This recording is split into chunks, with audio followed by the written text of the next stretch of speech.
Hello, hello. Yesterday, while walking in a rice fields, the local guys advised me to try this road, and today I'm trying it out. I don't have a lot of time. I have around 20 minutes to check it out. All I will do is just go up and we'll try to figure out. If I have no time, if I have not enough time to go all the way up, so then I will come back another day. But anyways, super excited. I never been here before. Lucky, lucky, lucky me. Lucky, lucky, lucky me. I won, got it done. Lucky, lucky, lucky me. Lucky, lucky, lucky. I won't let the door hit when I leave. I think it's time to go back.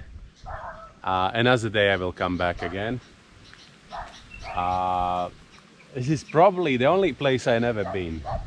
I've been on there, I've been there, I've been there, I've been everywhere except this place. Yeah, we'll come back. Alright, what I'm going to do today is I'm going to do color grading step by step, and as an example I'm going to use clip from our friend who been visiting Egypt. And since I was talking with him about the color grading and I wanted to explain him how to do it, so that's why I'm gonna use his clips to do it. What we are going to do now here is when we're looking at the clip at the moment, you see everything is a little bit greenish and definitely need to improve somehow. I'm pretty sure he been using the underwater light, but because there is a lot of light and the visibility is pretty okay, in Egypt visibility always is way better than other places in the world, just because the salinity in the water is higher, so that's why there is less small particles like plankton, for example, and that's why it's easier to edit. Anyways, one of the things what I'm going to do first, I'm just going to remove the sound. In some videos we can use it as an additional effect just to transfer this feeling of breathing underwater, but in this case I don't really need it because I'm going to use the music later on. So when the first thing what I usually do with underwater videos, there is this effect button, and it's offering me balancing color. So if I simply click on it, then you can see the difference. It's giving a lot of red light. It's like a kind of compensation of the red light. But when I'm doing it, I don't like it too much. Why? Because it's too red. So that's why you can go here to the right, and there is matted, a balanced color. Matted is automatic. I'm clicking on it, and then I'm going to go through the white balance. I'm clicking on it, and it's moving the clip to the original color. And then there is this cursor, which I can use, and I can click on different places on a video. Usually I'm trying to find out something which is white. For example, as more white, if you click on a white color somewhere on a screen, then it will give you more red. So that's why I'm trying to find something which is already brown. If I'm clicking here, everything becomes really bluish. Then I'm clicking somewhere else, and this is a color which I like. But that's not it. The next thing what I'm usually doing, I'm going here to the color correction, and from here, from this menu, I'm choosing, there are different menus. There is a color board, color wheels, color curves, and hue saturation curves. So usually I'm going to the color board, and basically what I'm trying to do is I'm moving down a little bit exposure for the shadows, and as you see, then if I'm making shadows down, so that it's giving more details of the reef. And the same thing I'm also doing with subtones. Yeah, so just be careful, don't make it too dark. In my case, it became too dark. And that's what I got. Right, so now when we playing through that one,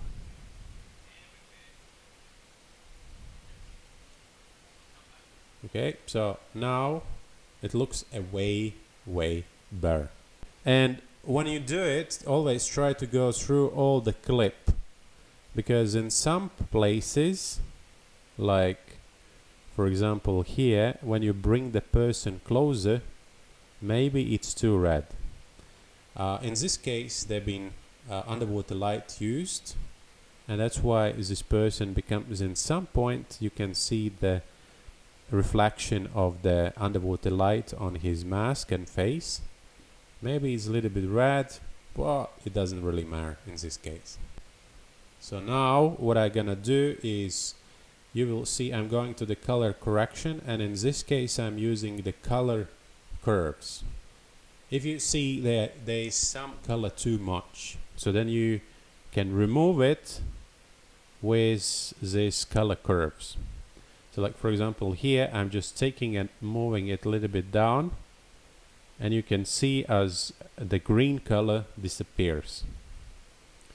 And now when I'm taking and going to color boards and moving down the, adding a little bit shadows and midtones, and then if I'm going to balance color,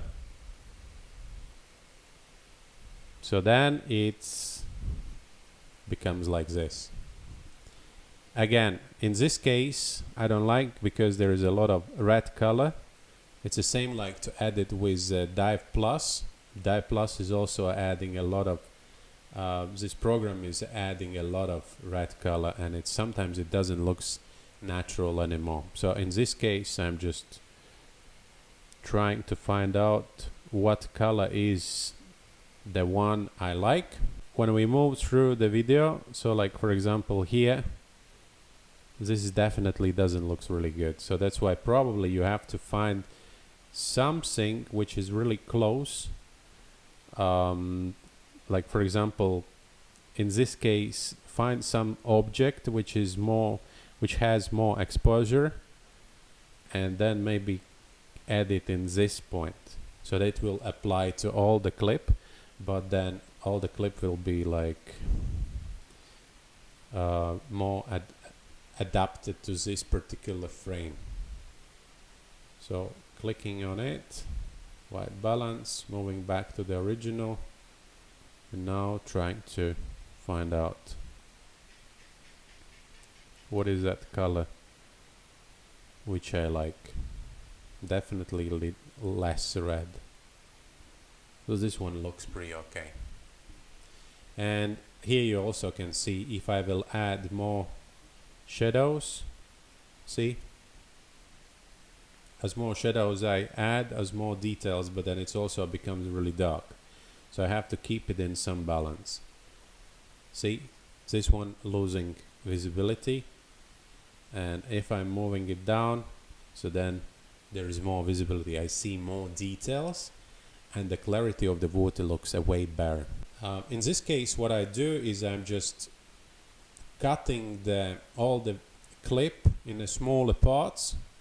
Like for example, here where is a lot of light, the red, the hand looks really red, right? So then I'm just cutting in this place. So then I added this portion of the clip separately. So I'm definitely reducing red light. So in this case I'm just going back, I click again balance, color, so it goes to the original. That's why it takes so long. It takes a lot of work actually. It takes a practice. As more you will practice, as faster you will become. All these buttons you will find really easy. It took me a while, and I've been watching a lot of tutorials, and it's still a challenge for me. So that's why sometimes you're asking me, of course it's really easy to edit videos where you have been using the underwater lights.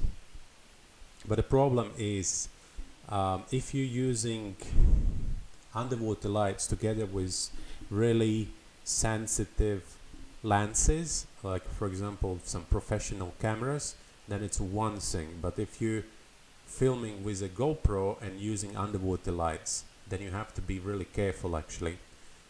It really works on a reef if you lightening up some portion of the reef, but it doesn't really work if you're diving and your distance to the reef is pretty big. Everything you lightening up with a torch looks good, but whatever is out of this light, it looks all like really bluish, or I would like to say violet. Here you can see it, right? So you see here the part of the reef which is lightened up with a torch looks great. Whatever is out of it, it looks violet, and it's not really cool. Another thing is you need a really good torch, then really powerful with a lot of lumens if you're filming during the daytime, because during the daytime there is a lot of light from the sun, from the surface, so you need really strong light which can beat or be way powerful than the light which comes from the surface. Otherwise it doesn't really work. Alright, thank you very much for watching me today again. Follow, subscribe, and see you tomorrow again. Bye. Lucky, lucky, lucky me. Lucky, lucky, lucky me. I won, got it done. Lucky, lucky, lucky me. Lucky, lucky, lucky. I won't let the door hit when I leave. Should've known by your rap sheet that you weren't nice, but now I am telling you I'm going to smile. But I